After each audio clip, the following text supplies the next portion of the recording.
banyak persoalan-persoalan yang kita hadapi karena ada faktor budaya, ya faktor budaya di NTB juga ya, kawin di usia dini juga masih menjadi persoalan yang sangat sepi Bapak Ibu. Tujuan program-program yang diamanatkan, saya langsung saja juga bisa di suaraparanya kita tahu ya. Saya langsung lanjut.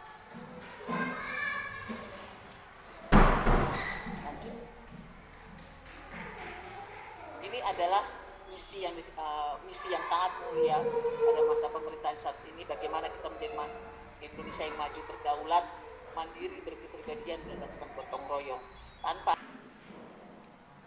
dari misi ini, Bapak Ibu, ada 9 Bapak Ibu ya, tanpa ada peningkatan kualitas, ya, kekayaan kita banyak yang tidak bisa dimiliki oleh satu negara manapun di dunia. Begitu banyaknya kekayaan yang ada di Indonesia. Jadi ini luar biasa Bapak Ibu ya. Jadi kita harus benar-benar menjadi negara yang berdaulat mandiri ya. Dan ini tentu saja harus ada semangat gotong royong, karena tidak mungkin kita membangun hanya sendiri. Kolaborasi, sinergi itu harus selalu kita menjadikan dasar kita untuk bisa membangun negara kita. Oleh karena itu ya, dalam kebijakan kementerian pada saat ini melalui program Merdeka Belajar Kampus Merdeka ya, bagaimana kita melahirkan SDM unggul melalui mereka yang beragama Hindu dan Buddha yang sudah bergotong royong. Kita lihat candi-candi tidak ada dimiliki oleh negara oleh masyarakat kita yang mayoritas saat ini dari sisi agama Islam dan Kristen. Sejarah itu menunjukkan bagaimana kolaborasi agama-agama yang tertua di Indonesia ya, justru yang saat ini adalah menjadi agama yang minoritas. Jadi tidak ada yang benar-benar Jawa ya, bahkan Gajah Mada aja itu ada yang mengatakan itu adalah keturunan dari Batak. Ada pendapat mengatakan mencintai Indonesia, makin mencintai keberagaman. Nah, ini yang saat ini masih menjadi PR. Kenapa masih menjadi PR? Karena DPR tidak mencintai negara. Tidak ada korupsi. Kalau memang dia adalah yang mencintai negaranya, pasti dia akan melakukan hal-hal yang bersifat koruptif. Karena koruptif itu menjauhkan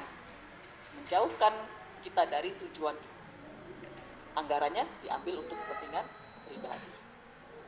Saat ini untuk menghasilkan anak-anak yang kreatif, yang cerdas, berinovasi, maka sekolah, satuan pendidikan harus jauh dari kekerasan.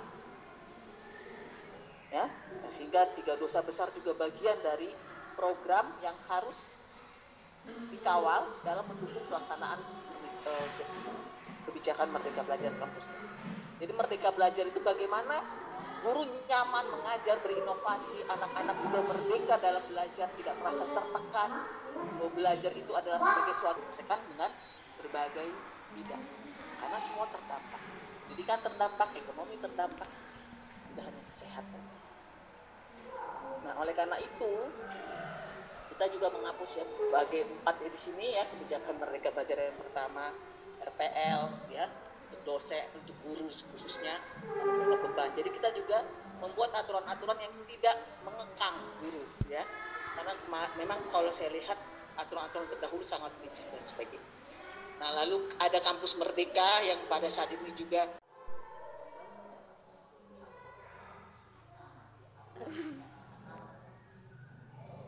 dasar menengah ya, karena urusan konkuren ya.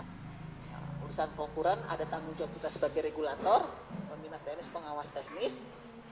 Pelaksana pengelolanya adalah pemerintah daerah ya. Di sini juga harus dikawal oleh Ditjen ya, karena termasuk DAU, gaji PNS banyak juga ya, tunjangan PNS, guru PNS daerah banyak juga yang dikorupsi ya, karena datanya fiktif. Yang sudah mati juga seolah belum meninggal gitu ya, yang sudah meninggal seolah belum meninggal tapi terdata, yang pensiun seolah-olah masih bekerja ya, karena tadi masalah data kita juga masih masalah super yang menyumbang ya, bagaimana orang yang untuk melakukan pengawalan yang lebih efektif. Kalau kita lihat nanti kita internalisasi korupsi, sehingga kita harus memahami apa itu korupsi. Korupsi itu pokoknya tidak ada bagusnya ya. Jadi dari beberapa pengertian ada yang mengalami lebih kecil lagi dari saya ya.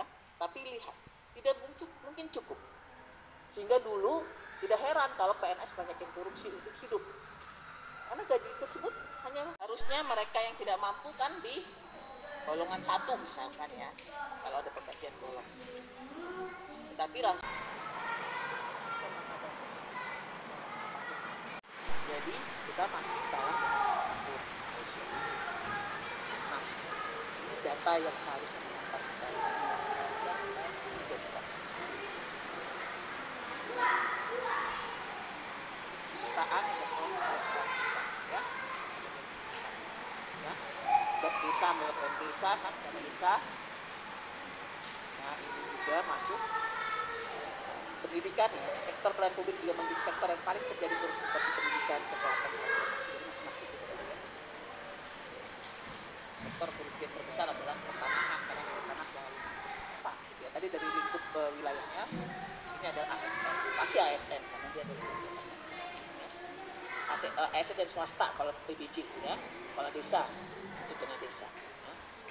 Korporasi baru 1 yang ditetapkan sebagai tersangka karena baru keluar jumlah dari mahkamah.